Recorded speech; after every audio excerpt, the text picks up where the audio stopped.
कई establish outlets हैं United states of America में, California, Los Angeles, Miami, New York, Las Vegas, इन सभी जगह धूम मचाने के बाद अब इंडिया में भी एक्सपैंड कर रही है। Black cats USA based fashion appearance company अब अपनी मेंसवेयर की कंप्लीट रेंज इंडिया में भी लॉन्च कर रही है।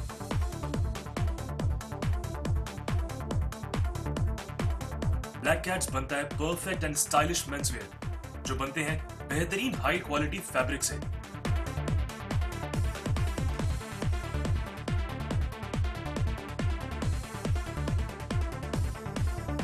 जी हां, जानदार फैब्रिक और बेहतरीन रेंज, ये ब्लैक कैट्स ब्रांड की खास पहचान है।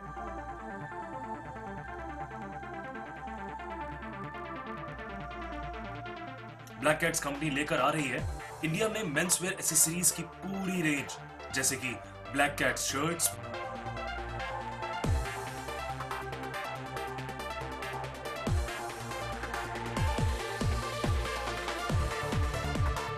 Black Cat jeans,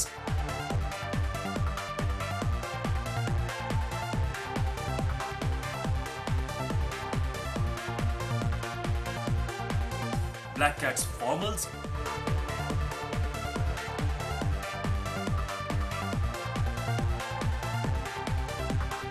black Cat tees,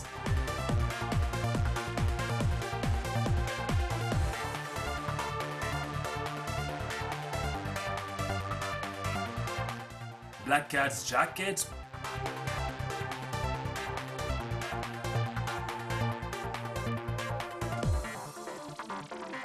Black Cats blazers,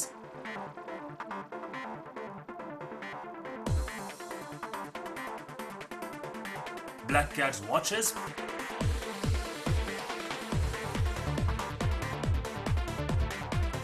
Black Cats shoes,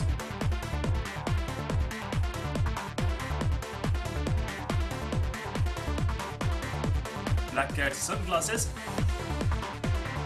और भी बहुत कुछ।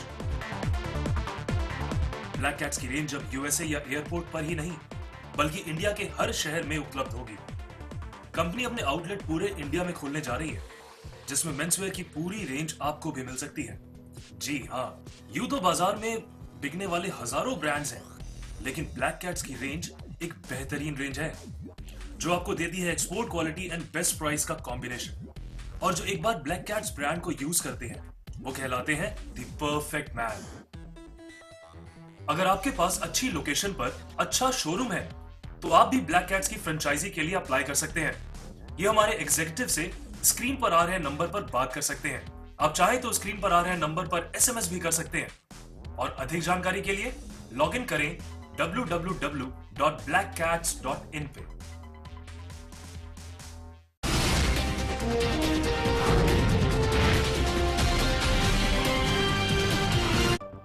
हेडलाइंस के प्रायोजक हैं केश किंग आयुर्वेदिक तेल, the king of hair oil. Station से छुटी यूपीए 2 की आखिरी रेल। रेल मंत्री मल्लिकार्जुन खड़गे ने पेश किया यूपीए 2 का आखिरी रेल बजट। यात्री किराए में कोई इजाफा नहीं, दौड़ेंगी 72 नई ट्रेनें। रेल बजट के दौरान तेलंगाना मुद्दे पर कांग्रेस नेताओं ने किया लोकसभा में हंगामा।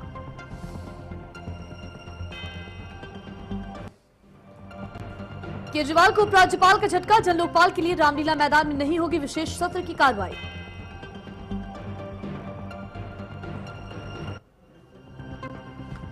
कांग्रेस नेता अरविंदर सिंह लवली ने आम आदमी पार्टी पर साधा निशाना, कहा यह सरकार लोगों को गुमराह कर रही है। चाय वाले पे राजनीति शुरू, एक तरफ नरेंद्र मोदी तो दूसरी तरफ लालू ने खुद को बताया चाय वाला। लालू यादव ने कहा मैं चाय बेचने वाला हूं तो मोदी हैं खून के सौदागर। सफाई में चूक करने पर मिला लात घूसों का इनाम। मुजफ्फरनगर की कोतवाली पुलिस ने सफाई कर्मी को लात घूसों से पीटा। सफाई कर्मी है मानसिक रूप से बीमार।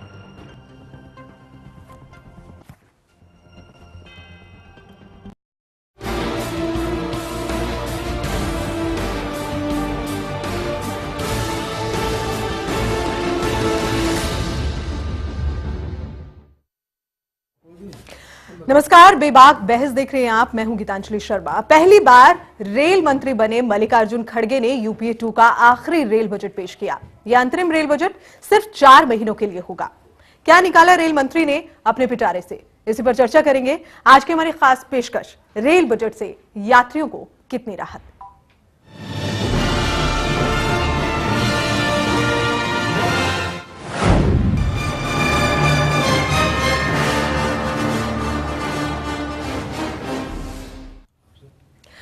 तो यूपीए सरकार के इस अंतरिम रेल बजट से आशाएं की जा रही हैं लगातार कि ये बजट लोक लुभावन होगा, पर उतना नहीं मिला जिसकी आशाएं की जा रही थी। फिलहाल जनता के लिए सबसे बड़ी राहत यह है कि फिलहाल किराए में कोई बढ़ोतरी नहीं हुई। इससे पहले कि रेल मंत्री अपने बजट की सभी उपलब्धियां गिनाते, उनका भाषण तेलंगाना की सियासत की भेंट चढ़ गया।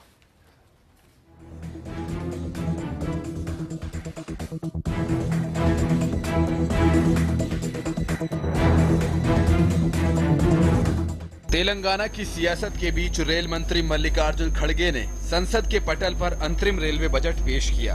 हालांकि यूपीए सरकार की इस अंतरिम रेल बजट से लोगों को काफी आशाएं थीं। अंदाजा तो ये था कि ये बजट लोक लुभावन होगा, पर उतना नहीं मिला जितने की आशा की जा रही थी। रेल मंत्री ने अपने पिटारे से कई घोषणाएं की, लेकिन उन सब में जनता के लिए सबसे बड़ी राहत की बात ये रही कि यात्री किराए में कोई बढ़ोतरी नहीं की गई। लोकसभा में रेल बजट पेश करते हुए रेल मंत्री मल्लिकार्जुन खड़गे ने पहले बजट के लिए यूपीए अध्यक्ष सोनिया गांधी और प्रधानमंत्री मनमोहन सिंह का शुक्रिया अदा किया और अपनी उपलब्धियां गिनवाते हुए घोषणाओं की हरी झंडी लगाई। आइए देखते हैं इस अंतरिम रेल बजट से आम लोगों को क्या मिला। रेल मंत्री के बड़े बोल। रेल मंत्री ने किए कई ऐलान। 3 नए रेलवे कारखाने बनाने का किया ऐलान। छपरा, रायबरेली और धनपुरी में बनेंगे रेल कारखाने। यात्री किराए में कोई बदलाव नहीं। कई नई ट्रेनों का ऐलान। उत्तर पूर्वी राज्यों पर दिया जाएगा ज्यादा जोर। 4 मेमो ट्रेन की जाएंगी शुरू। 68 नई रेलगाड़ी का ऐलान। 17 नई एसी ट्रेनें शुरू करने का ऐलान। कटरा और वैष्णो देवी के बीच पैसेंजर रेल सेवा जल्द शुरू होगी। खड़गे ने बजट भी पेश कर दिया और उपलब्धियां भी गिनवा दी, लेकिन वो पूरे बजट को पढ़ने में कामयाब नहीं हो पाए। उनका भाषण तेलंगाना की सियासत की भेंट चढ़ गया। ये चुनावी साल और यूपीए सरकार का ये अंतिम बजट। अब देखना ये होगा सरकार के इस बजट से जनता कितनी खुश होती है और यूपीए गठबंधन और कांग्रेस को इससे चुनाव में कितना फायदा मिलता है। Arpana Dubey, channel 1 news.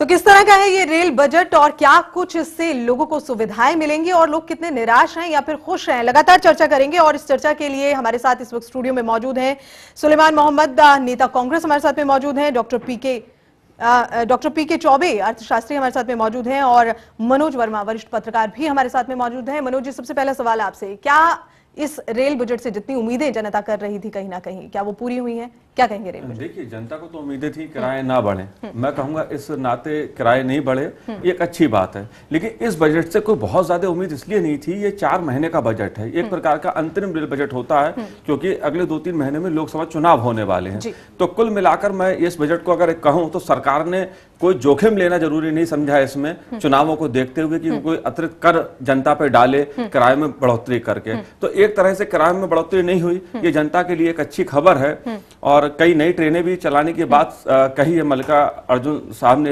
इसमें।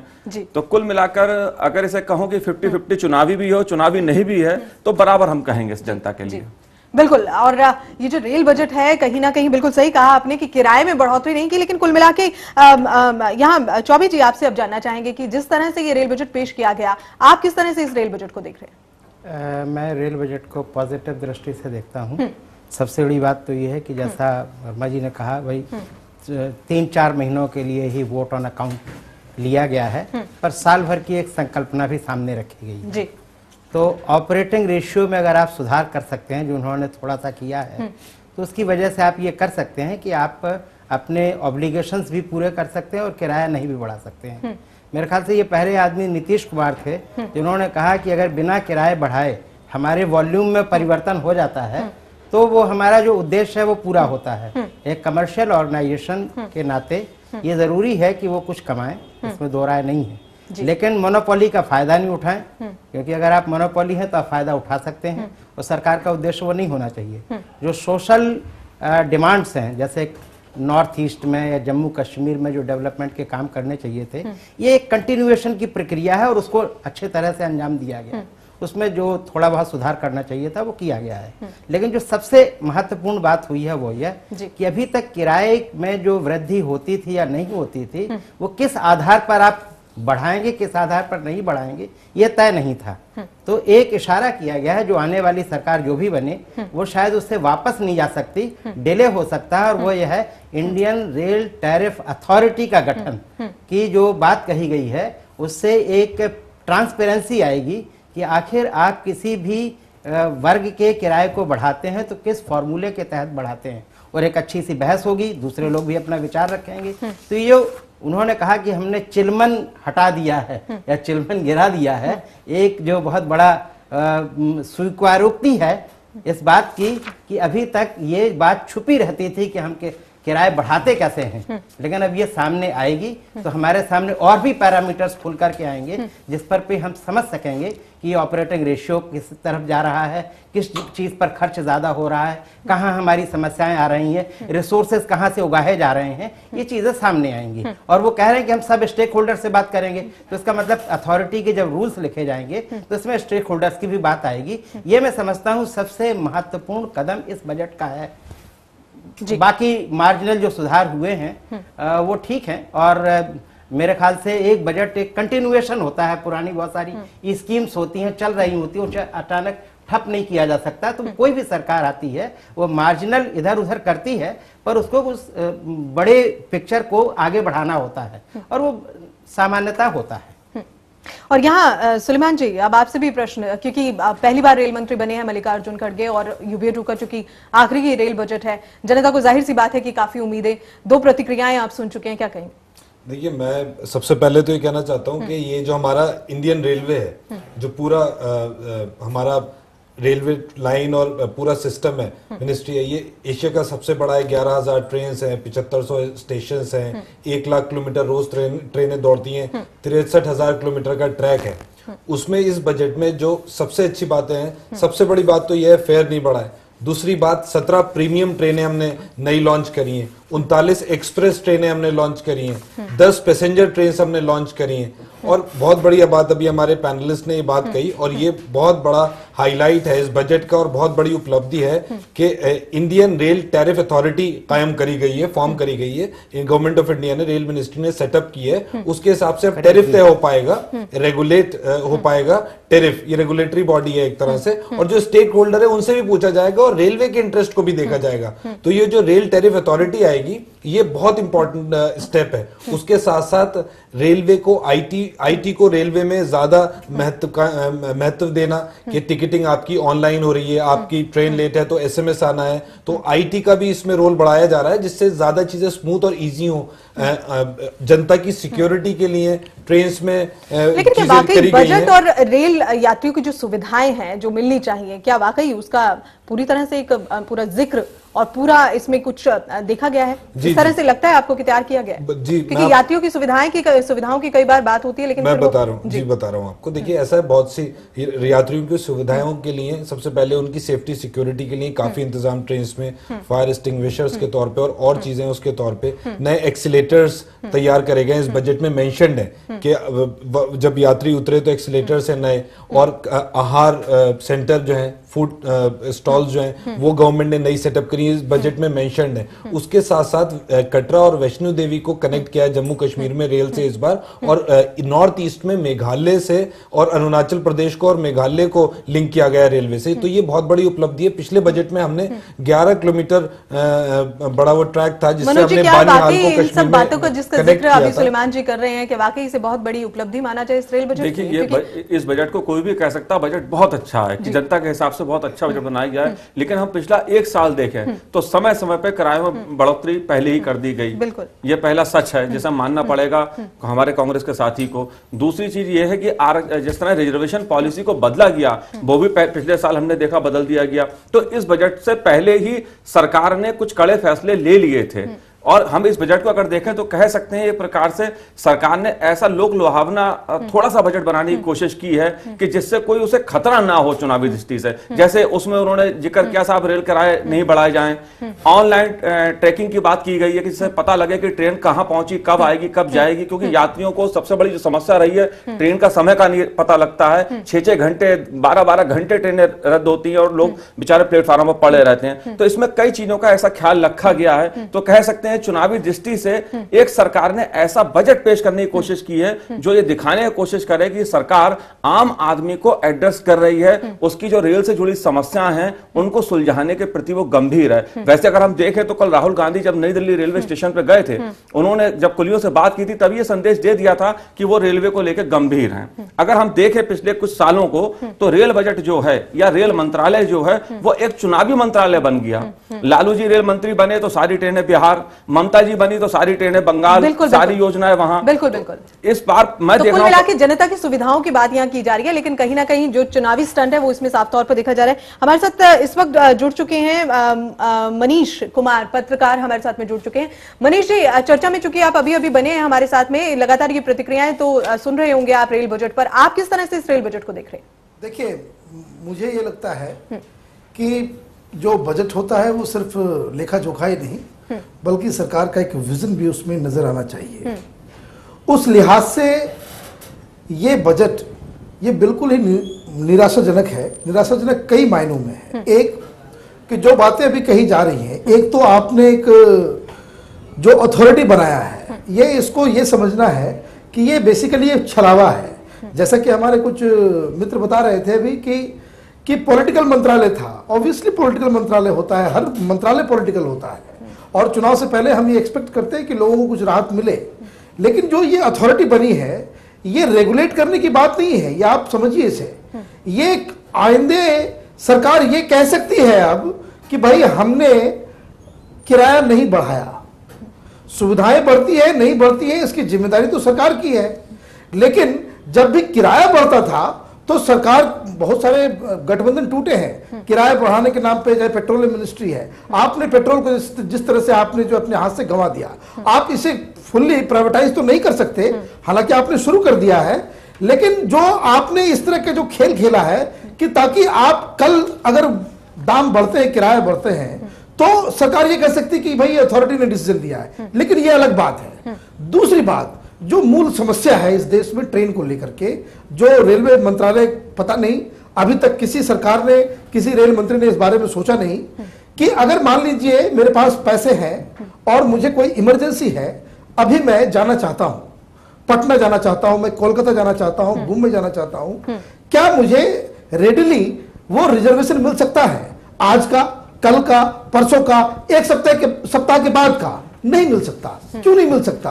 बिना हमें ब्रोकर्स को पकड़े और ब्रोकर्स के पास चले जाए तो कल की टिकट हमें रिजर्व मिल जाएगी, मेरे नाम की मिल जाएगी। तो ये जो पूरा जो सिस्टम आपने बना रखा है, और ये ऐसा नहीं कि अगर पता नहीं रेल मंत्रालय के लोग किसी दूसरे ग्रह में रहते हो तो वो तो अलग बात है, लेकिन जो हिंदुस्तान में रहते हैं, हम आप जैसे लोग, वो इन प्रॉब्लम्स को हर रोज फील करते हैं, इसको हम झेलते हैं। तो उस लिहाज से अगर हम देखें कि जो बेसिक सुविधाएं, जो आम जनता की जो जरूरतें हैं, खाने पीने की बात मैं नहीं कह रहा, सिक्योरिटी की बात मैं नहीं कह रहा, प्लेटफॉर्म्स की बुरी हालत की बात नहीं कह रहा, लेकिन कम से कम जो मिनिमम है कि कम से कम हमारे पास एक रेल सिस्टम ऐसा होना चाहिए कि हम अगर ट्रेवल करना चाहें रिजर्वेशन के साथ, रात में सो करके किसी दूसरी जगह पे कल सवेरे अगर आप जाना चाहें तो हमें टिकट मिल जाए, हमें कोई घूस ना देना पड़े, हमें कोई दलाल को नहीं पकड़ना पड़े।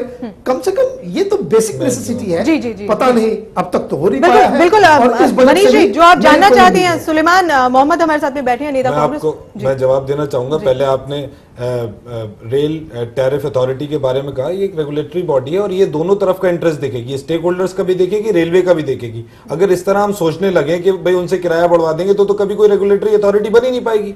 इसीलिए रेगुलेटरी अथॉरिटीज बनाई बनाई जाती हैं क्योंकि एलिगेशन लगता है अक्सर पॉलिटिकल पार्टीज पे या गवर्नमेंट्स पे कि भाई उन्होंने आवाम की या जनता की फिक्र नहीं करी। तो अब ये टैरिफ अथॉरिटी है जो किराए को बढ़ाएगी या घटाएगी, और दोनों पक्षों का, रेलवे का भी, गवर्नमेंट का भी और आवाम का भी, जनता का भी, दोनों का ख्याल रखेगी। दूसरी बात, आपने कहा फॉरेन टिकट, तत्काल सेवा अवेलेबल है, आप तत्काल में टिकट बुक करा सकते हैं। एक दिन पहले आप टिकट बुक कराइए, अगले दिन आपको मैं कहना चाह रहा हूं कि अगर किसी भी आप इस पे फोन करवा लीजिए लोगों से और ये पता कर लीजिए कि आप ये कहने के लिए तत्काल कह दे रहे हैं कि भाई तत्काल सेवा है, आप ये कह दे रहे हैं कि भाई कि इंटरनेट से हो जा रहा है, लेकिन वाकई क्या हो रहा है? जी बिल्कुल हो रहा है। मैं आपको बताऊं, मैं खुद अक्सर मुझे अगर ट्रैवल करना पड़ता है तत्काल की टिकट करा के जाता हूं और मेरी टिकट होती है और मैं जाता हूं।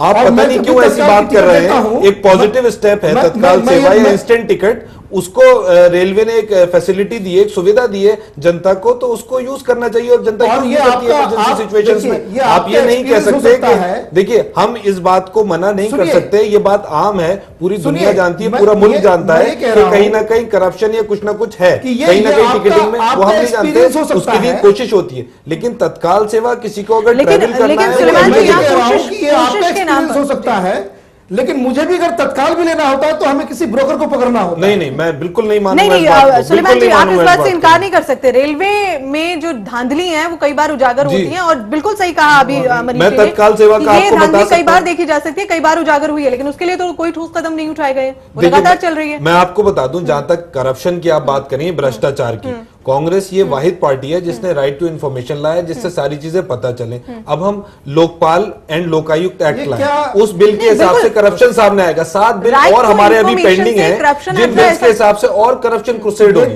तो कांग्रेस तो जीरो टॉलरेंस है करप्शन में। हाँ, जहां तक बात है, लेकिन उसके बावजूद करप्शन के कई मुद्दे कांग्रेस, देखिए ये ऐसा इशू है जिसपे हम पूरी कोशिश कर रहे हैं, इसको हम चाहते हैं जल्दी से जल्दी कवर करें और करप्शन फ्री ये देश चाहूंगा।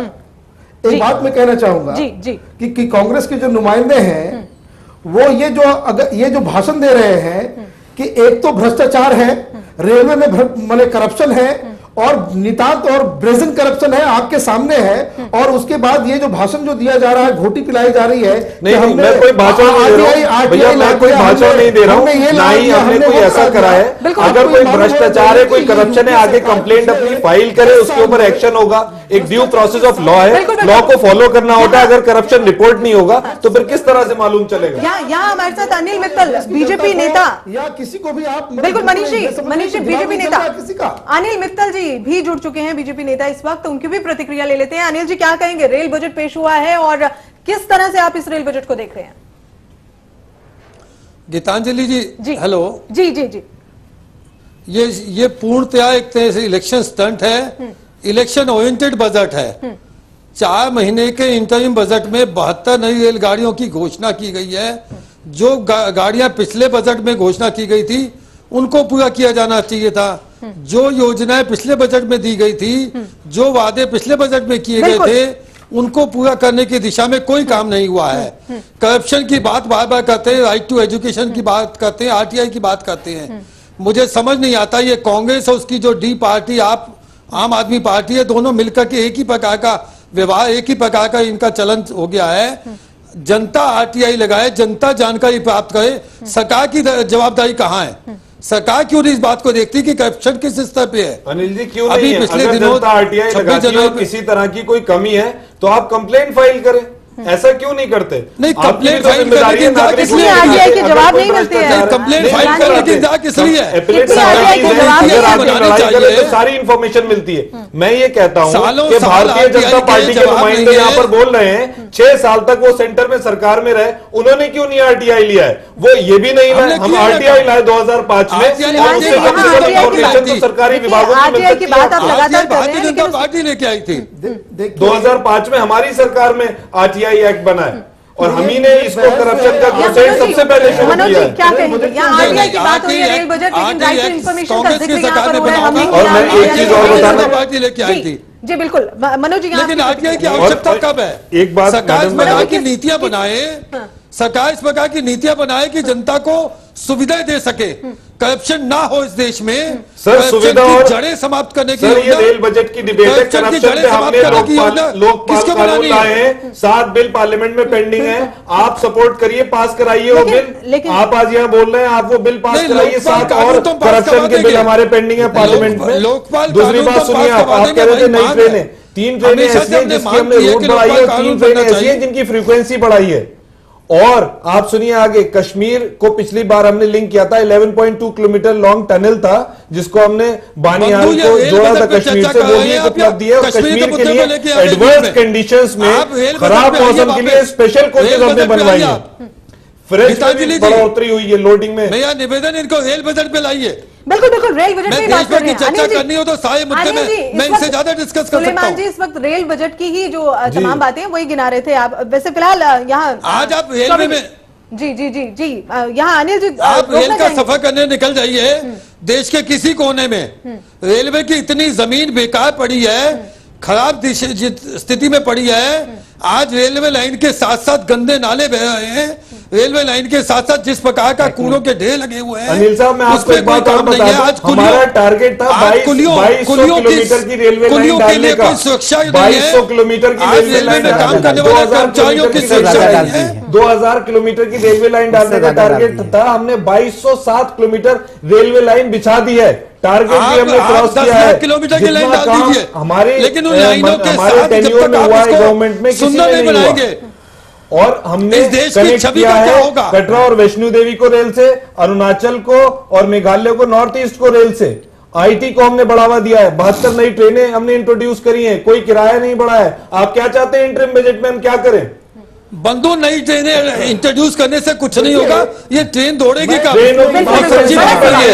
क्या रेलवे पेश कर रहे हैं कि जो बातें हैं वो तमाम कही जा रही हैं कि भाई ट्रेन पे दौड़ेंगे, उससे पहले बिल्कुल बिल्कुल दौड़ेंगी। बड़ा सवाल है कि आखिर कब डीरेल हो गई है। जी जी जी 207 किलोमीटर की नई रेलवे लाइन बिछाई है, टारगेट से ज्यादा है। आप देखिए संसद में क्या हाल है, रेल बजट पेश कर रहे हैं, आपके मंत्री वेल में जाकर के बिहेव कर रहे हैं। ये संसद की बिल्कुल ये इस टाइम इनएप्रोप्रिएट इशू है जो आप कह रहे हैं। यहाँ रेल बजट डिस्कस हो रहा है, पार्लियामेंट की प्रोसीडिंग डिस्कस नहीं हो रही है, ये इनएप्रोप्रिएट है। सर आप बहुत सीनियर आदमी हैं, लेकिन डिस्कशन एज ऑन डेट इस वक्त एज ऑन टाइम वो रेल बजट है, पार्लियामेंट्री प्रोसीडिंग डिस्कशन नहीं है। टाइम है ये कहना मेरा मित्र। बिल्कुल जब रेल बजट आता था जनता को इंतजार रहता था, ये नई सुविधाएं दी जाएंगी, ये नई घोषणाएं की जाएंगी संसद की तरफ बढ़ा दिया है। आज तक सरकार ने 66 वर्षों में बिल्कुल पीके 24 सब्सिडी नहीं दी है जनता को। जी जी अनिल जी रुकना, एक टेक्निकल आज बात, नई सुविधाएं देने के बिल्कुल बजाय बिल्कुल अनिल जी रेलवे का सौंदर्यीकरण करने की बजाय रेलवे कर्मचारियों को सुरक्षा बिल्कुल सुविधाएं कहीं मिलनी चाहिए, तमाम तरह की बात की। महिला यात्रियों को सुरक्षा देंगे, रेलवे में नौकरियां देंगे, बिल्कुल करेंगे, लगातार चर्चा करेंगे। महिलाओं के लिए कोई विशेष रियायत दी गई है, बुजुर्गों के लिए कोई विशेष रियायत दी गई है। जी जी बिल्कुल नई योजना बिल्कुल चर्चा करेंगे उस पर। अनिल जी रोकना चाहेंगे पीके 24 जी क्या कहें? एक टेक्निकल पॉइंट यह है कि ये क्रेडिट किसी भी पार्टी को नहीं लेना चाहिए कि उसने ये एक्ट लाया, क्योंकि वो पूरी संसद का काम है, वो सरकार का काम नहीं है। सरकार एक अपना बिल लेकर के आती है, प्राइवेट बिल आने यहाँ पर बंद हो गए हैं, तो हमें ये क्रेडिट सबको देनी चाहिए। मैं सर की बात को आगे बढ़ाऊंगा, मैं सिर्फ ये कहना चाहता था कि आप अपनी बात पूरी करिए। हाँ, ये टेक्निकल बात है, इसलिए हम अक्सर इस बात को कहने की कोशिश करते हैं और इससे बहस हमारी इधर उधर बहक जाती है। हमने शायद कहीं गलती की कि रेल बजट से बाहर चले गए, लेकिन अब रेल बजट पर अगर आप आए तो बजट में हर छोटा पॉइंट जो टेक्निकली किया जाना चाहिए था उसके क्रेडिट लेने की बात नहीं है। उसमें मोटे मोटे बिंदु रखे जाते हैं, उसमें बहुत सारे लोग टेक्निकल जो काम कर रहे हैं, जो इंफॉर्मेशन टेक्नोलॉजी पर काम कर रहे हैं लगातार, जब वो इस स्टेज पर आ जाते हैं कि भाई अब इसको लागू किया जा सकता है तो लागू हो जाता है। नाले की बातें हैं वो सब करनी जरूरी है, इससे कोई दो राय नहीं हो सकती है, लेकिन उसको बजट में ही लिखा जाएगा। ये जो सुधार हुआ है, हम ये क्रेडिट केवल, हमने पहले भी कहा कि जैसे मान लीजिए जम्मू में आपने तय किया, जम्मू कश्मीर में तय किया, खासतौर से वैली में, पहले कहा कि भाई नो डेवलपमेंट टिल टेररिज्म, पर इसको केवल कांग्रेस एरोगेट नहीं कर सकती है, ये सारी पार्टियों ने और खासतौर से एनडीए ने भी तब सोचा कि नहीं, डेवलपमेंट साथ साथ चलना चाहिए, आपने उसको बढ़ाया। इकोनॉमिक एजेंडा में ज्यादा फर्क नहीं है, हम पार्टियों पर ना जाएं, हम इस बात पर ध्यान दें कि जैसे अथॉरिटी की बात मैंने जो की, मैंने ये कह रहा हूँ रेगुलेटरी अथॉरिटी है, पर उसका फिक्सेशन का एक ज्ञान हमारे सामने आएगा और उस ज्ञान पर हम चर्चा कर सकते हैं। अभी हम पूछते हैं तो कोई फॉर्मूला नहीं है उनके पास, कुछ बताते नहीं है।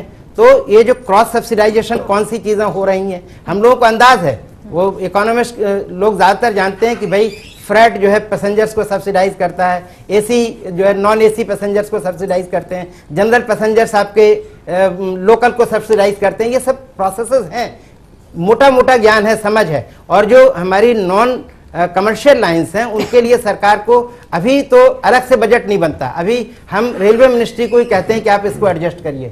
तो अगर हमारी चीजें ये सामने आएंगी, जो कि लाजमी तौर पर उस अथॉरिटी को कुछ तो बताना पड़ेगा कि वो क्या कर रहे हैं। और ये बहुत सारे जो हमारे सामने उभर करके चीजें आएंगी। और ये मैं ये भी कह रहा हूं कि चूंकि सरकार ने ये भी स्वीकार किया कि अब तक ऐसा नहीं किया गया, तो हमें इस बात की उम्मीद जगी है। हम ये भी उम्मीद करते हैं कि लेकिन आगे ऐसा होगा, इसके लिए भी क्या किया? ये डीडी अथॉरिटी नहीं हुआ, लेकिन पिछली बार जब रेल बजट पेश किया गया था कई तरह की बातें उसमें की गई थी, लेकिन वो अभी तक नहीं हुई। तो इस बात की क्या गारंटी की ये भी जो सुविधाएं, जो तमाम तरह की बातें इस रेल बजट में पेश की गई हैं, वो भी आगे नहीं?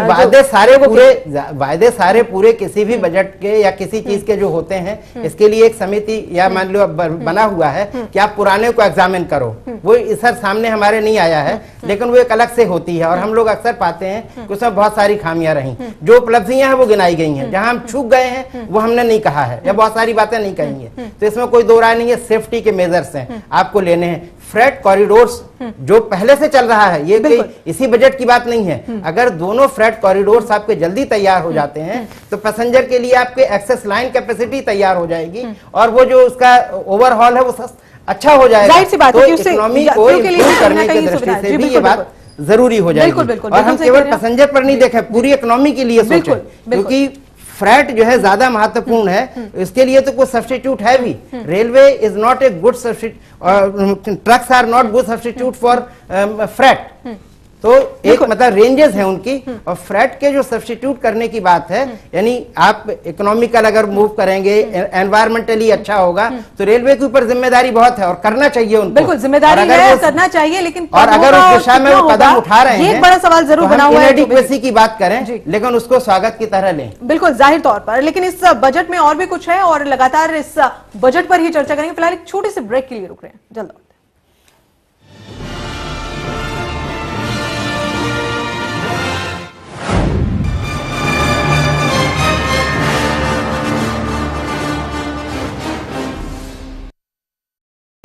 वहां लोग कंप्लेन नहीं करते, यार ये लंबी लंबी लाइन, क्योंकि उन्होंने वहां हर लाइन को कर दिया ऑनलाइन। वहां कड़ी गर्मी में बंद पंखे के नीचे वक्त नहीं काटना पड़ता, क्योंकि उन्होंने वहां काट डाला पावर कट कोई। वहां औरतें मीलों चलकर नहीं जाती पानी के लिए, क्योंकि अब वहां पानी खुद चलकर आता है घर आंगन में। वहां अब लोग नहीं झुकाते गरीबी के बोझ से कमर, क्योंकि उन्होंने वहां झुका दिया है गरीबी को ही। अरे भाई इतना सब कुछ, और कहां? और कहां? गुजरात में। भाई ऐसा तो क्या है गुजरात में?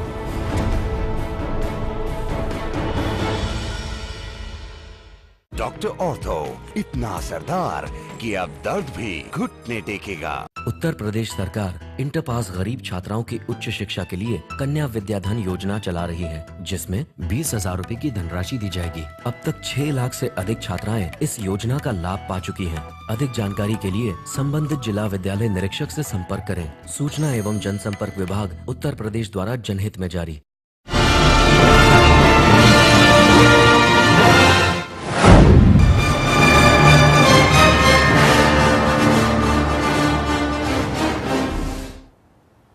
ब्रेक के बाद स्वागत है आपका। मल्लिकार्जुन खड़गे का पहला रेल बजट और यूपीए 2 का आखिरी, क्या कुछ इस रेल बजट में, लगातार हम चर्चा कर रहे हैं। चर्चा के लिए हमारे साथ में स्टूडियो में मौजूद है, एक बार फिर से परिचय करा देती हूं।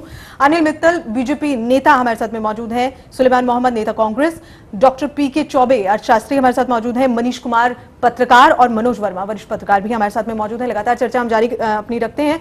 सुलेमान जी, इस बजट से उम्मीदें, जाहिर सी बात है कि ये जो एक मेन अट्रैक्शन है कि किराया नहीं बढ़ाया गया, कहीं ना कहीं यात्रियों के लिए एक बहुत बड़ी बात है। आम यात्री यही सबर करता है कि भाई किराया हमारा नहीं बढ़ाया गया, ये बड़ी सबसे बड़ी सुविधा है क्योंकि पैसा बच रहा है।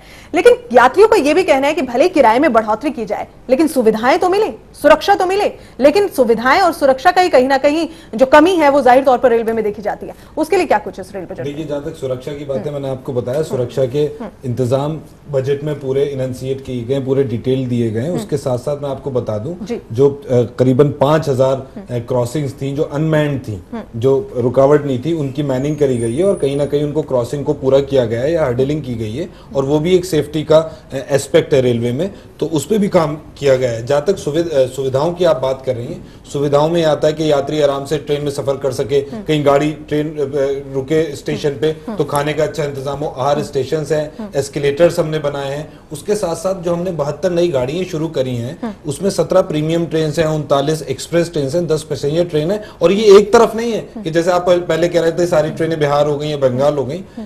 ये जो 17 प्रीमियम ट्रेन हैं, ये पहले दिल्ली मुंबई कॉरिडोर पे इनको टेस्ट किया गया था, और अब और जगह भी जैसे आगरा और चंडीगढ़ से कनेक्ट इन्हें किया गया है। तो इस तरह से पूरे मुल्क में इन ट्रेनों को फैलाया गया है और ज्यादा से ज्यादा कोशिश करी गई है कि जनता आराम से रेल का सफर कर सके, ट्रेनों की फ्रीक्वेंसी बढ़ सके, नई ट्रेनें आ सके, उन्हें अच्छी सुविधाएं मिल सके और अच्छी सुरक्षा रहे। उसके साथ साथ एक बात मैं आपको और बता दूं, 3 नई फैक्ट्री हैं, रेल प्रोडक्शन फैक्ट्री हैं, 3 शुरू करी गई हैं, एक रायबरेली में, एक छपरा में और एक धनकौली में। तो ये भी एक बहुत बड़ा अचीवमेंट है, एक बहुत बड़ा अचीवमेंट है कि 3 नई रेल कोच फैक्ट्रियां शुरू करी गई हैं और इन फैक्ट्रियों में खराब मौसम के लिए कश्मीर में स्पेशली डिजाइंड कोचेस बनेंगी, जिससे कश्मीर में खराब मौसम में भी सफर करा जा सके। तो इस तरह की बहुत अच्छी चीजें इस इंटरिम बजट में दी गई हैं जो वाकई में तारीफ के काबिल है, और हमें मानना चाहिए इस बात को कि ये अच्छा बजट पेश किया है और बिल्कुल किराए में बढ़ोतरी नहीं हुई है। आईटी का इंट्रोडक्शन हुआ है, तो मुख्तलिफ चीजें ऐसी हुई हैं जो जनता के फेवर में है और सबको अप्रिशिएट करना चाहिए। अनिल जी क्या कहेंगे, ये जो रेल बजट जिसकी बात लगातार हम कर रहे हैं, जिसकी चर्चा लगातार अभी हम कर रहे हैं, सुलेमान जी को अभी आपने सुना, उनका साफ तौर पर कहना है कि बहुत सी चीजें जो हैं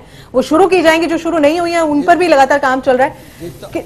जी गीतांजलि जी, मैंने पहले निवेदन किया जी कि रेल बजट पूरी तरह से एक इलेक्शन स्टंट है, केवल घोषणा वाला रेल बजट है।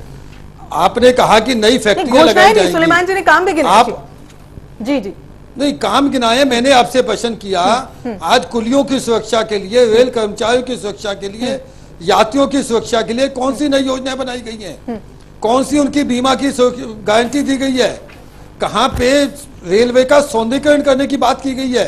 आज रेल के कोचेस को देखिए, रिजर्वेशन क्लास ही नहीं केवल एसी क्लास की भी स्थिति को जानिए जनता जाकर के। आज उसके शौचालयों को देखिए, आज रेलवे लाइन के आसपास, रेलवे स्टेशन के आसपास के वातावरण को देखिए, पार्किंग स्पेस को देखिए, उसके बाहर बहते गंदे नालों को, कूड़े के ढेर को देखिए। इनके ऊपर काम क्यों नहीं चाहिए? आज जो भ्रष्टाचार है रेलवे के अंदर, वो मैं आरटीआई के माध्यम से निकालूं, उसकी बजाय सरकार इसकी योजना क्यों नहीं बनाती? सरकार को योजना बनानी चाहिए कि करप्शन के माध्यम से रेलवे का नुकसान नहीं होगा। किसी भी प्रकार से जो दलाली सिस्टम चल रहा है, आज रेलवे की टिकट रिजर्वेशन करवाने से लेकर और सफर पूरा करने तक हमें इस प्रकार से दलालों के हाथों में खेलना पड़ता है। आम आदमी को अपनी जरूरत के समय किसी प्रकार की इमरजेंसी व्यवस्था में टिकट उपलब्ध नहीं होती है। इस सब की योजना सरकार कब बनाएगी? अगर किसी को इमरजेंसी है, हवाई जहाज का सफर नहीं कर सकता, आपातकालीन किसी व्यवस्था में कोई उसके लिए व्यवस्था नहीं है कि अलग से उसको टिकट उपलब्ध करवाई जा सके। इन सब चीजों पे कहीं कोई एक बड़ी लंबी योजना सरकार को बनानी चाहिए रेलवे का सौंदर्यीकरण करने के लिए। जब हम इसको टूरिज्म से जोड़ के देखते हैं, जब इसको हम उस पर विचार करते हैं, विदेशी पर्यटकों को लाने की बात करते हैं, कई दफा हमने इस पर योजनाएं बनाई है, लेकिन उसको प्रैक्टिकल हमारी उस प्रकार की गाड़ियां जिन पे हम पर्यटन को बढ़ावा देने की बात करते हैं, वो ठंडे बस्ते में पड़ी है सारी योजनाएं। रेलवे का सौंदर्यीकरण की योजना जब तक नहीं बनेगी, जब तक रेलवे स्टेशन और रेलवे लाइन आपको देना चाहूंगा, आप सुरक्षा के लिए कह रहे थे, नहीं कहेंगे इसका। सर एक बात मैं आपका जवाब देना चाहूंगा। पहले तो आपने ये कहा था कि ये इलेक्शन बजट है। सुविधाएं अनिल जी जवाब, आप सर मैं अपने आपकी प्रश्नों बात का का जवाब जवाब देना चाहता हूँ, आप बहुत सीनियर हैं, मेरी बात सुन लें। मैं सिर्फ ये कहना चाहता हूँ कि आपने कहा ये इलेक्शन बजट है। देखिए, चुनाव से पहले अगर कोई बजट आएगा तो नेचुरली इलेक्शन बजट ही कहलाएगा। अब आप उसे इलेक्शन बजट कह लिए या इंटरिम बजट कह लिए, सरकार की नीयत देखना होती है। कोई आदमी कोई काम करता है, उसकी नीयत क्या है। हमारा बजट अपनी नीयत जाहिर करता है उसकी नीयत है जनता के लिए बेहतर नीतियां देने की। इस बजट ने बेहतरीन नीतियां दी हैं जो जनता के लिए बेहतर हैं। अब आप उसे इलेक्शन बजट कह लिए तो हम आपको रोक तो सकते नहीं, लेकिन जो बजट है वो बेहतरीन है और उसे आप अप्रिशिएट करना चाहिए। दूसरी बात, आपने कहा सुरक्षा के लिए ट्रेन कोलिजन अवॉइडेंस सिस्टम सब ट्रेनों में लगेगा जिससे कोई कोलिजन नहीं हो पाए। विजिलेंस कंट्रोल डिवाइस जिससे ड्राइवर को पता चल पाएगा कि कोई ट्रेन में पीछे शॉर्ट सर्किट तो नहीं हुआ या कोई गड़बड़ी तो नहीं है। उसके अलावा फायर एक्सटिंग्विशर्स, शॉर्ट सर्किट की सुविधाएं। तो ट्रेन में जो यात्री सफर कर रहे हैं, ट्रेन में कोलिजन या सेफ्टी के लिए सारा अलर्ट सिस्टम नए तैयार किए जा रहे हैं। तीनों फैक्ट्रियां इस साल फंक्शनल हो चुकी हैं, पिछले 13-14 वाले ईयर में। तो इस तरह की बहुत ऐसी चीजें हैं जिसे आपको खुद अप्रिशिएट करना चाहिए। जहां तक आप कहते हैं कि गंदे नाले और भ्रष्टाचार, देखिए बनते बनते भारत बना है और हम यही दुआ करेंगे कि और बेहतर आगे हो और इंप्रूवमेंट हो। हमेशा इंप्रूवमेंट का रूम रहता है, कोई भी काम करे तो हमेशा उससे बेहतर हो सकता है। मनीष कुमार जी क्या कहेंगे, क्योंकि कई रेल बजट आपने देखे हैं, पेश होते भी देखे हैं, उनमें तमाम बातें भी देखी, उन सुविधाओं का जिक्र भी देखा है जो लगातार रेल बजट में कहा जाता है, किया जाता है, लेकिन फिर उसके बाद वो ना सुविधाएं होती है ना सुरक्षा होती है कई बार। तो क्या कहेंगे अब आप? देखिए, अभी जो कांग्रेस के नुमाइंदे जो बता रहे थे कि सरकार ने सेफ्टी के लिए 5000 बिना अनमैन्ड गेट के ऊपर जो है वो गेट लगाने वाले हैं जी।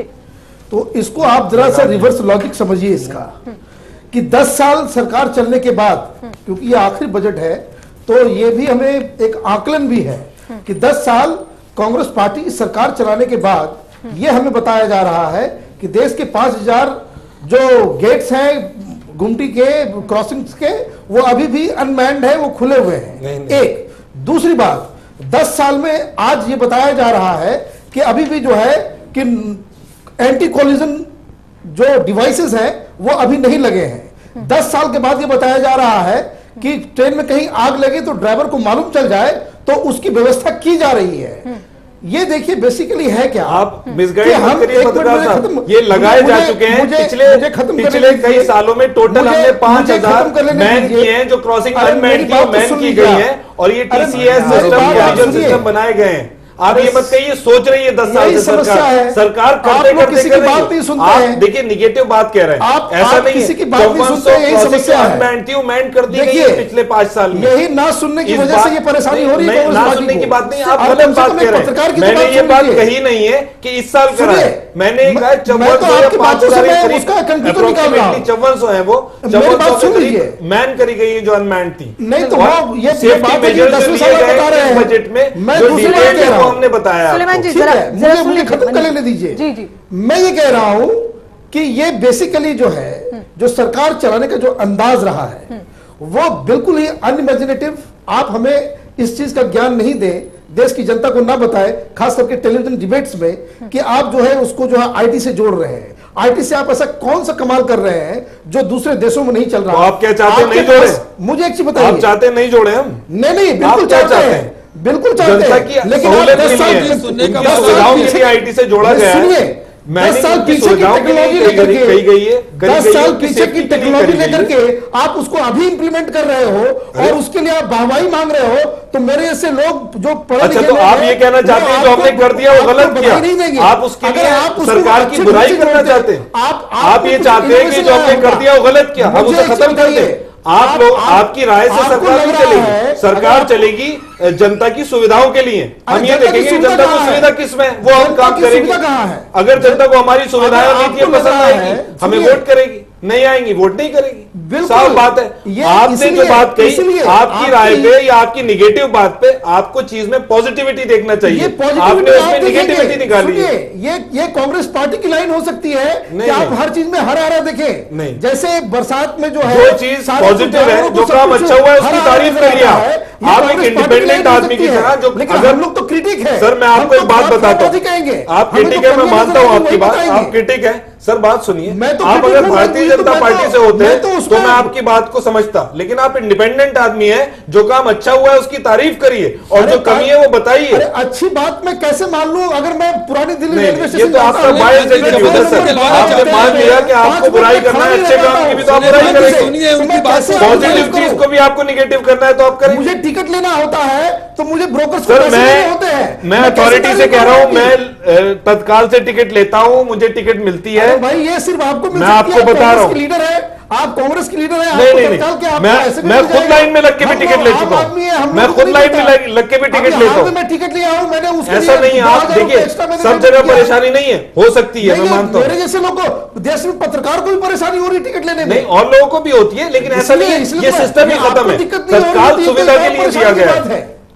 ये तो और एक परेशानी की बात है कि भाई कांग्रेस के लोगों को दिक्कत नहीं होती, बाकी देश की जनता को दिक्कत हो रही है। नहीं, ऐसी कोई बात नहीं, गलत कह रहे हैं, मुझे चांस दिया जाए बोलने का। नहीं, आप गलत कह रहे हैं, ऐसा कुछ नहीं है, कांग्रेस के लोगों को दिक्कत नहीं होती है। मैं एक आम नागरिक के नाते से ये कह रहा हूँ, मैं वहां पर अपने तमगा लगा के सर पे नहीं खड़ा होता हूँ कि मैं कांग्रेस मैन हूं, मुझे जवाब देने दीजिए। आम नागरिकों को दिक्कत होती है। पत्रकार साहब का मैं जवाब देना चाहता हूँ।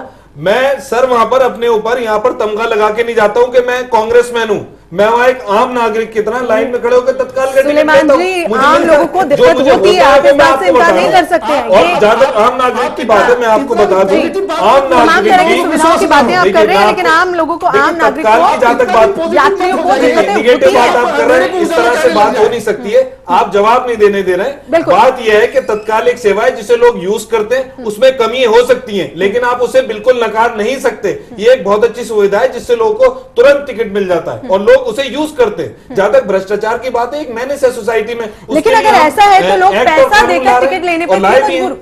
अगर ऐसे है सुलेमान जी, अगर बिल्कुल सब कुछ ठीक ठाक है तो फिर काहे का भ्रष्टाचार रेलवे में? क्यों लोग पैसा देते हैं, क्यों ब्लैक में टिकट लेते हैं? मैंने तो क्यों खुद कहा, दिक्कतों का सामना कर रहे हैं? अगर आपके बिल्कुल मैं आपको जवाब देता हूँ। हाँ। जहां तक भ्रष्टाचार की बात है, देखिए मैं फिर वही बात कहता हूँ, ये एक मैनेज है सोसाइटी में। हमारी पार्टी का स्टैंड ये, खत्म करने के लिए क्या कुछ किया जा रहा है आपकी ओर? सर मैडम, मेरा सिर्फ इतना कहना है कि मैनेज है, हम इसके खुद खिलाफ हैं। हमारी पार्टी का इस पे स्टैंड है जीरो टॉलरेंस। हम आरटीआई लाए, हम लोकपाल लाए, 6-7 बिल और हमारे पेंडिंग हैं। हम भ्रष्टाचार के क्रूसेडर हैं। लेकिन बिलों से भ्रष्टाचार नहीं हट रहा सुलेमान जी, देखिए इन तमाम बिलों से भी भ्रष्टाचार नहीं हट रहा। आरटीआई की बात करें, सबसे बड़ी बात मैं कितना आम आदमी आरटीआई कितना आरटीआई का उपयोग करता है और कितना जितना आम आदमी तो ये जानता है कि टिकट मिले, वो वक्त से पहुंचे और उसे जो सुविधाएं चाहिए वो मुहैया कराई जाए, सुरक्षा चाहिए मुहैया कराई जाए। आपने कहा था कि महिलाओं की सुरक्षा को लेकर तमाम तरह की बातें की थी। रेल में आज भी ट्रेन में महिलाओं के साथ बदसलूकी होती है, पता चलता है पुलिस से कंप्लेंट करनी है, वहां पर कोई मौजूद नहीं होता।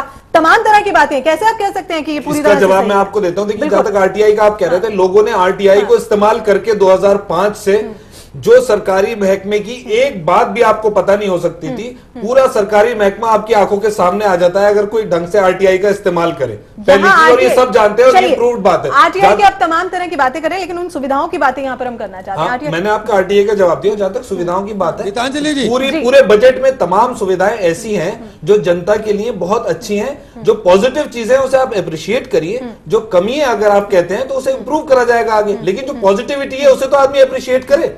अगर आदमी क्लोज डोर से बैठ गया बाइस रोके के नहीं पूरा बजट खराब है, ऐसा नहीं है। इतनी अच्छी 72 नई ट्रेन है आपकी, 17 नई कोच फैक्ट्रीज हैं, फेयर बढ़ाया नहीं गया। नहीं, देखिए अभी जो मैं चर्चा पूरी सुन रहा हूँ, अगर हम देखें पिछले 65 सालों में जो मैं बात करूं, मुझे ऐसा नहीं लगता कि पिछले अगर 10-20-30 साल हम देखें तो रेलवे कभी विकास के एजेंडे से मुझे नहीं लगी। मुझे रेलवे हमेशा चुनावी एजेंडे से लगी, हमेशा चुनावी नजरिए से रेलवे को, चाहे वो भारतीय जनता पार्टी के लोग हों या कांग्रेस के लोग हों, सबने अपने अपने हिसाब से रेलवे का इस्तेमाल किया। किसी ने बिहार की राजनीति के लिए किया, किसी ने बंगाल की राजनीति के लिए किया। आप देखिए, बीजेपी की सरकार थी तब भी हम शिकायत सुनते थे, साहब कांग्रेस शासित राज्यों को ट्रेनें नहीं मिली। आज हम सुन रहे हैं कि भाजपा शासित राज्यों को ट्रेनें नहीं मिली। लेकिन मैं इसमें पॉजिटिव चीज ये देखता हूं कि जिस तरह से आज पूर्वोत्तर राज्यों को जोड़ने की बात का जोर दिया गया है, ये एक बहुत अच्छा संकेत है अगर ईमानदारी से इस पर काम होता है। पूर्वोत्तर लंबे समय से रेल सेवाओं से बहुत ज्यादा कटा हुआ, अभी वहां रेल का इतना विस्तार नहीं हुआ, तो कुछ चीजें अच्छी भी हैं। और हमें गीतांजलि, हमें एक चीज नहीं भूलनी चाहिए, रेल में सुविधाएं आम आदमी को मिले ये हर आदमी चाहता है। लेकिन रेलवे की जो माली हालत हुई है, जिस तरह रेलवे का शोषण इन राजनीतिक दलों ने किया है अपने राजनीतिक स्वार्थों के लिए, आप देखिए पिछले सत्र, मैं भी 1 साल पहले की बात करूं, 800 करोड़ रुपए का घाटा रेलवे को किराए में हुआ है, जो यात्री किराए में दिया जाता है। 4,000 करोड़ रुपए का माल भाड़े में घाटा हो रहा है। आखिर रेलवे भी तो पैसा जनता से ही लेगी ना। तो हमें पूरा इस बात को दिमाग में रखना चाहिए चर्चा करते समय कि रेलवे हमारी संपत्ति है, यह किसी राजनीतिक दल की संपत्ति नहीं कि बीजेपी वाले कांग्रेस को कोसे, कांग्रेस वाले बीजेपी को कोसे। दूसरा, इसमें सार्वजनिक निजी भागीदारी को बढ़ाने का संकेत दिया गया है। सरकार ने साफ कर दिया कि हम FDI रेल मंत्र इसमें भी लाएंगे। तो आने वाले दिनों में मुझे ऐसा लगता है कि जो भी नई सरकार आएगी उसे रेल मंत्रालय को आर्थिक रूप से संभालने के लिए कुछ कड़े कदम लेने ही पड़ेंगे। जाहिर तौर पर चूंकि माली हालत जो है मैं बस एक चीज जानना चाहूंगा गीतांजलि जी जी कि जो भ्रष्टाचार को लेकर के जो बात कही गई जी कि रेलवे मंत्री जो अनिल जी दो आपकी प्रतिक्रिया लेंगे। बिल्कुल जी मनीष जी। मैं ये कह रहा था कि भ्रष्टाचार जीरो टॉलरेंस बताया जा रहा था जी, लेकिन अभी इसी मंत्रालय में पिछले साल जो है आपने देखा कि किस तरह से केंद्रीय मंत्री रेलवे मंत्री जो है उनके जो रिश्तेदार जो है इसमें भ्रष्टाचार किस तरह से आप टॉप लेवल पे आप देख रहे हैं। जब FIR किया गया, जो चार्जशीट में तैयार की गई है, जो आगे कानून कार्रवाई की गई है, उसमें से जो है रेल मंत्री जी का नाम जो है उसमें नहीं है। मेरा कहने का मतलब यह है कि ये बात सही है कि कुछ लोगों को यह लगता होगा कि भाई FDI लाने से इस देश के अंदर में वो डिपार्टमेंट ठीक हो जाएगा या उसमें प्राइवेटाइजेशन करने से वो ठीक हो जाएगा। मैं उस मत का नहीं हूं कि जो जिसे ये लगता है कि भाई हर चीज को प्राइवेटाइज कर देने से वो मुक्ति मिल जाती है। मुझे लगता है कि प्राइवेटाइज करने से कुछ और कॉम्प्लिकेशंस आते हैं। और रही बात रेलवे की, रेलवे आपको ये ध्यान में रखना चाहिए कि हिंदुस्तान का सबसे बड़ा पब्लिक सेक्टर है। इसमें बहुत सारे लोग हैं जो इसमें नौकरी कर रहे हैं। ऐसी क्या बात है, इस सवाल का जवाब कोई भी अर्थशास्त्री दे दे, एक्सपर्ट्स दे दे कि ऐसी क्या बात है कि जो रेलवे अगर प्राइवेट कंपनी के हाथ में चले जाए तो वो न्यारे व्यारे हो जाए और वही सरकारी लोग चलाए तो वो जो है वो घाटे में चले जाए। ये लॉजिक मुझे ना अभी तक समझ में आया है। ये हर सेक्टर में, किसी भी सेक्टर में, क्योंकि मैं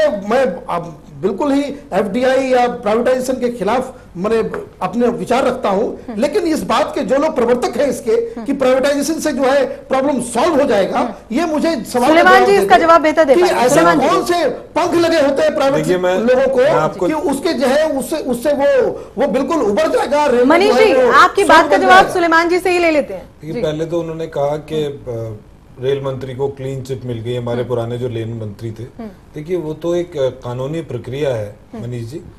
अगर किसी के खिलाफ FIR रजिस्टर हुई, उसमें इन्वेस्टिगेशन होगी। इन्वेस्टिगेटिंग ऑफिसर का प्रेरोगेटिव है तफ्तीश। वो इन्वेस्टिगेशन करेगा, तफ्तीश करेगा, तफ्तीश करने के बाद अपनी एक फाइनल रिपोर्ट फाइल करेगा। फाइनल रिपोर्ट में या तो कुछ लोग अक्यूज्ड बनाएगा या क्लीन चिट देगा।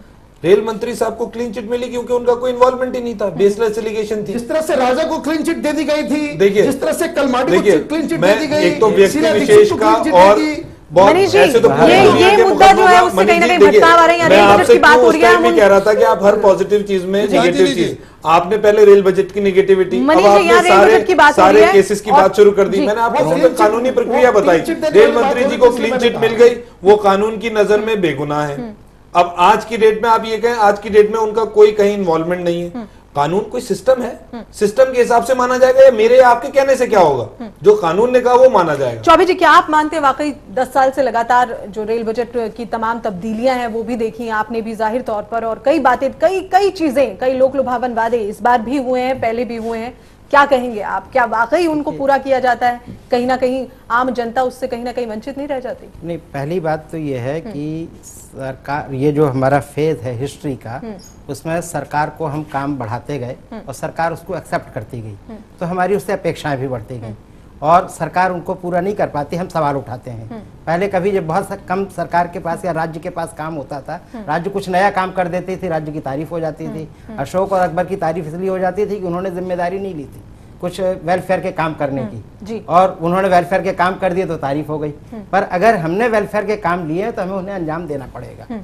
अब निगेटिव साइड में अगर हम देखें तो हमारे लिए जो ज्यादा महत्वपूर्ण मुद्दा है वो ये कि हमारी जो डिमांड है गिवन प्राइसेस पर, उससे सप्लाई बहुत कम है, उससे सप्लाई बहुत कम है। कुछ सप्लाई में परिवर्तन आप कर सकते हैं, लेकिन हमारे पास ये है कि आज खाली जा रही है ट्रेन, कल पूरी भरी जा रही है, तो आज के ज़माने में ये बात चलेगी नहीं। ये थोड़ा सा संकेत कई बजटों में आया है कि शायद इसको पीक और नॉन पीक में हम बदलने की कोशिश करेंगे, उससे कुछ सामंजस्य बिठाया जा सकता है। लेकिन उसके बावजूद भी वो फुली हमारी जो कैपेसिटी है वो फुली लो है, तो इस कैपेसिटी पर ध्यान देने की ज्यादा जरूरत है, उस पर भी ध्यान देने की जरूरत है। और लगातार जिस तरह से अभी मनोज जी ने बिल्कुल सही जिक्र किया, जो माली हालत है वो लगातार बद से बदतर होती चली जा रही है, और इसकी जिम्मेदारी अगर हम माली हालत के विषय में थोड़ा सा कौन जिम्मेदार और कैसे ये बेहतर किया जाए, टेक्निकल पॉइंट है। टेक्निकल पॉइंट इसमें यह है कि जो 800 करोड़ और इसमें कुछ हमारी फिगर्स कम हुई है टारगेट से, वो रिवाइज्ड मतलब जो एस्टिमेट से, उसकी वजह तो बहुत सिंपल सी है कि आपका जो इकोनॉमी का ग्रोथ है वो कम हुआ है। अगर इकोनॉमी का ग्रोथ कम हुआ है तो टैरिफ का जो है वॉल्यूम उतना नहीं बढ़ेगा जितना आपने उसको एक्स्ट्रापोलेट किया हुआ था।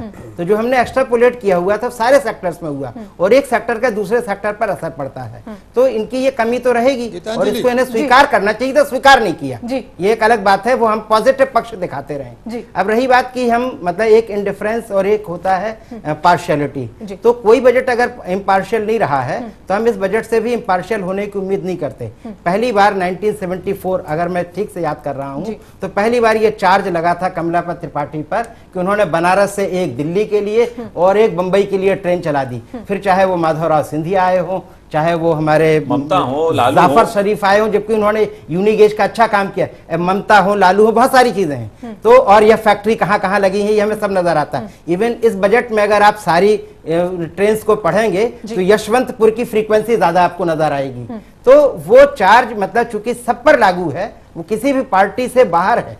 एक्चुअली जो मेरी समझ में आ रहा है कि अगर आप ट्रेंड देखें तो शायद अगर इतना हम उन्मुक्त ऐसा एक कोई मतलब जो है सिस्टम आएगा, आज नहीं कल नहीं परसों आएगा जरूर, क्योंकि हम धीरे धीरे लोगों को असर्ट करने की ताकत लोग अश्यूम कर रहे हैं और उनको ये महसूस हो रहा है कि हमें जवाब देना पड़ेगा।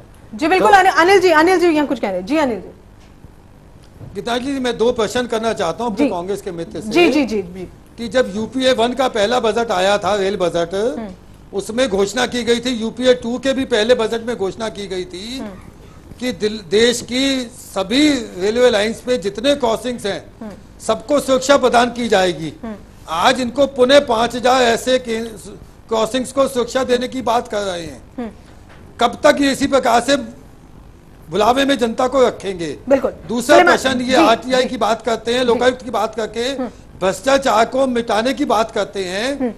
सरकार या प्रशासन, रेलवे प्रशासन भ्रष्टाचार के खिलाफ वातावरण निर्माण करके उसके अंदर पनप रहे भ्रष्टाचार को कम करने की योजना क्यों नहीं घोषणा करता? जिस प्रकार से आज 65 साल बाद समय बहुत कम है। जी जी जी बिल्कुल बिल्कुल।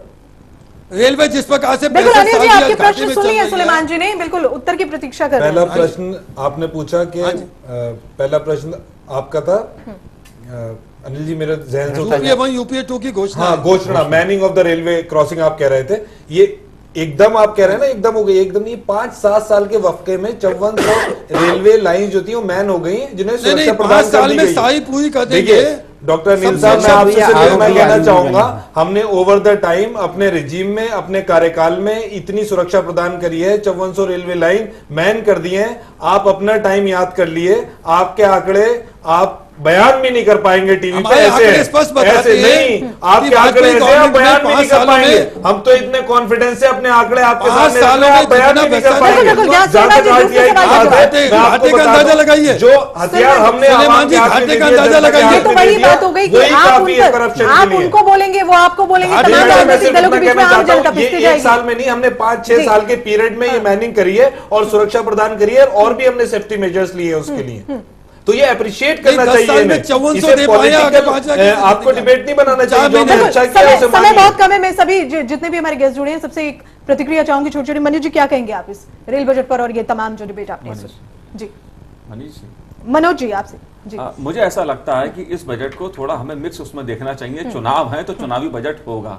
इसमें भी सरकार ने, आप देखिए उत्तर प्रदेश में सोनिया गांधी और राहुल गांधी जी के इलाके को, रायबरेली को दे दी गई एक फैक्ट्री, तो कहीं ना कहीं राजनीति तो हो, लेकिन इसके सकारात्मक पहलू भी देखने चाहिए। एक रोजगार मिलेगा लोगों को, एक विजन की बात जो कही गई है उसको रोजगार मिलेगा, दूसरा पूर्वोत्तर की बात है, और दूसरा सुरक्षा पे जोर दिया गया है। तो कुछ चीजें अच्छी भी हैं। कुल मिला के मैं कहूँ कि थोड़ा सा चुनावी है और थोड़ा आम जनता के लिए उम्मीद की जा सकती है। चौबे जी, नेशनल इंटरेस्ट में जो काम, इर्रिस्पेक्ट ऑफ द पार्टी, एक्चुअली 2 एजेंडे होते हैं। एक नेशनल इंटरेस्ट वाला जो लंबे टर्म का एजेंडा होता है वो फॉलो पार्टियां करती हैं, मैं ये नहीं कहूंगा कि इस पार्टी ने किया है, वो उन्होंने भी फॉलो किया है और साथ साथ कुछ पार्शलिटी भी होती है हर बजट में, इसमें भी खासतौर से इलेक्शन के टाइम में होगी। आम जनता को केवल एक पक्ष जो आप देख रहे हो कि भाई किराए नहीं बढ़े, एक्चुअली अगर जो कि पहले बढ़ा दिए गए, नहीं जो कि पहले बढ़ा दिए गए थे, तो उसका मार्जिनल जो है असर आपको नजर आएगा कि भाई पहले ही बढ़ा दिए, आप महंगाई के हिसाब से शायद फिर कोई बहाना लेकर के बढ़ा सकते थे। तो हम ये समझते हैं ऑपरेटिंग रेशियो अगर इंप्रूव हुआ है तो हमें उसकी थोड़ी सी बात करनी चाहिए, लेकिन अगर ऑपरेटिंग रेशियो इस कॉस्ट पर इंप्रूव हुआ है कि हमने सेफ्टी मेजर्स नहीं लिए जितने हमको लेने चाहिए थे, हमने रेलवे ट्रैक का मेंटेनेंस उतना अच्छा नहीं किया, क्योंकि जो बहुत सारे एक्सीडेंट है वो हमारे बिल्कुल लगातार हो रही है, बार-बार हादसे होते हैं, लोग उसका शिकार होते हैं, तमाम वादे होते हैं, बिल्कुल उस पर लोड बढ़ रहा है, पर उसकी जितनी मजबूती आनी चाहिए थी वो मजबूती नहीं आ रही है। बिल्कुल, अब देखना ये होगा, टेक्निकल कारण है, तो इस पर ध्यान देने की जरूरत है। बहुत बहुत शुक्रिया, आप तमाम गेस्ट इस चर्चा में शामिल हुए। इस रेल बजट पर चर्चा जो है वो हमारी हुई, लेकिन इस चर्चा का जो सकारात्मक पहलू है वो कहीं ना कहीं ये निकला है, इससे उम्मीद जताई जा सकती है कि ये बजट आम जनता के लिए, लोगों के लिए सुविधा लेकर आएगा। लेकिन कहीं ना कहीं राजनीति से प्रेरित भी इस बजट को देखा जा रहा है, जाहिर तौर पर, क्योंकि कांग्रेस अक्सर देखा जाता है अपने सबसे बड़े विपक्षी दल बीजेपी पर कटाक्ष करती है और बीजेपी लगातार कांग्रेस पर। लेकिन अब देखना यह होगा कि ये राजनीतिक चुनावी स्टंट ना होकर आम जनता को कहीं ना कहीं सुविधाएं दे जाए, ये एक बड़ा सवाल जरूर है। बेबाक बहस में फिलहाल इतना ही। चैनल वन न्यूज पर खबरों का सिलसिला लगातार जारी है।